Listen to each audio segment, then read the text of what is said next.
Assalamu alaikum. Welcome to MIRS. This is Dr. Laiba Asgar. Today the topic of our discussion is history of rehabilitation.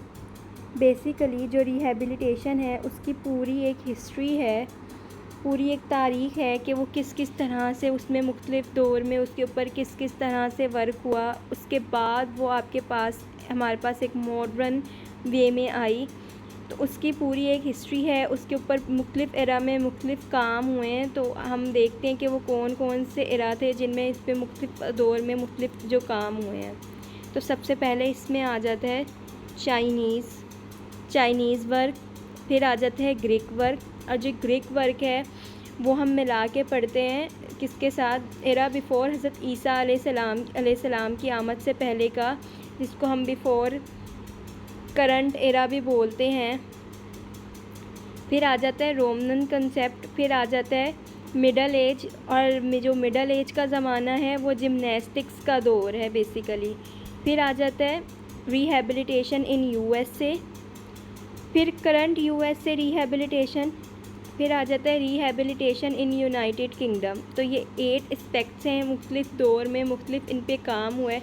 तो सबसे पहले हम Chinese का work देखते हैं। तो चाइनीज़ का क्या कंट्रीब्यूशन है, तो पहले तो हम बता दें कि रिहेबिलिटेशन बेसिकली एक थेरेपी होती है जो कि ड्राइव किया गया है वर्ड एंशियंट हेब्रियो वर्ड से, जिसको रिफ़ा बोलते हैं, और उसको इंग्लिश में हीलिंग रिफ़ा मतलब हीलिंग होता है। तो जो चाइनीज़ हैं उनमें एक मूवमेंट थेरेपी होती है जो कि वहाँ पे बहुत कॉमन है, जिसको हम कंगफो बोलते हैं। वो जो थेरेपी है, जो कंगफो है, वो उस टाइम मूवमेंट के लिए वो यूज़ करते थे। मूवमेंट थेरेपी को कंगफू को पेन को रिलीव करने के लिए। आज उनकी एक आर्ट है, लेकिन बेसिकली वो उस दौर में इसको पेन को रिलीव करने के लिए यूज़ करते थे। और ये देख लें कुछ कंगफू मूवमेंट्स के एस्पेक्ट्स हैं।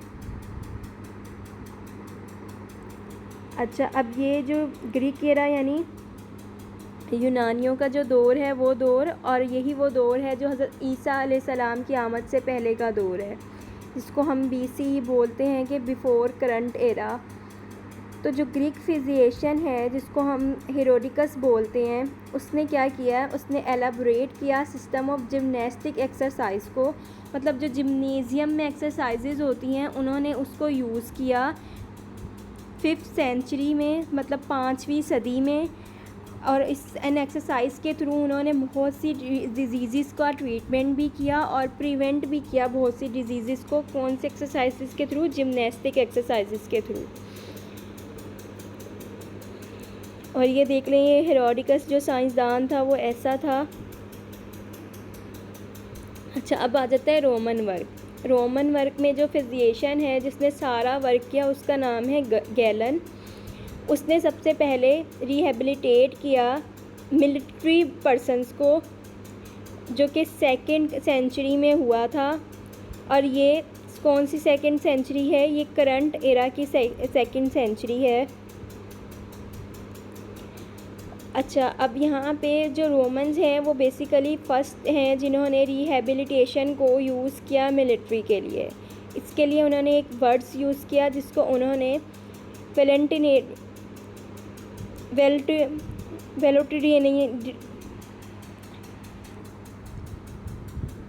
वेल्टुडिनेरियम का नाम दिया था, जो कि सेम लातीनी ज़बान का वर्ड है जिसको हम कन्वल्सेंस बोलते हैं। कन्वल्सेंस क्या होता है, ये टाइम पीरियड होता है between from illness to recovery, कि अब एक पूरा एक टाइम पीरियड है कि आप कितना अरसा बीमार रहे हो, उसका पूरा एक टाइम है जिसको हम कन्वल्सेंस बोलते हैं।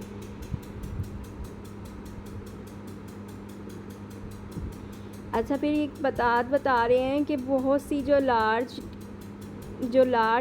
डेवलप कंट्रीज़ हैं वो वहाँ पर जो आर्मीज़ को जो है ना, वो अपने आर्मीज़ को हेल्प करती हैं वूंड से।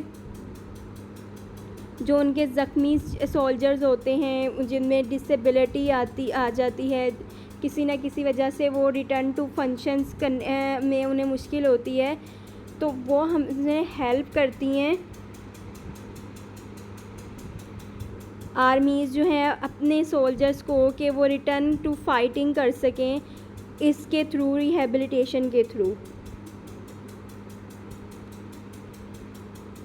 अच्छा, यहीं पे वो एक और ज़बरदस्त बात कर रहे हैं कि जो प्राइमरी कंपोनेंट है रिहेबिलिटेशन का फॉर सोल्जर, सिपाहियों के लिए, वो 2000 ईयर्स अगो प्रैक्टिस किया गया। फिर हमने उसमें साइकोलॉजिकल सपोर्ट और इनकरेजमेंट में इन्हेंसमेंट की।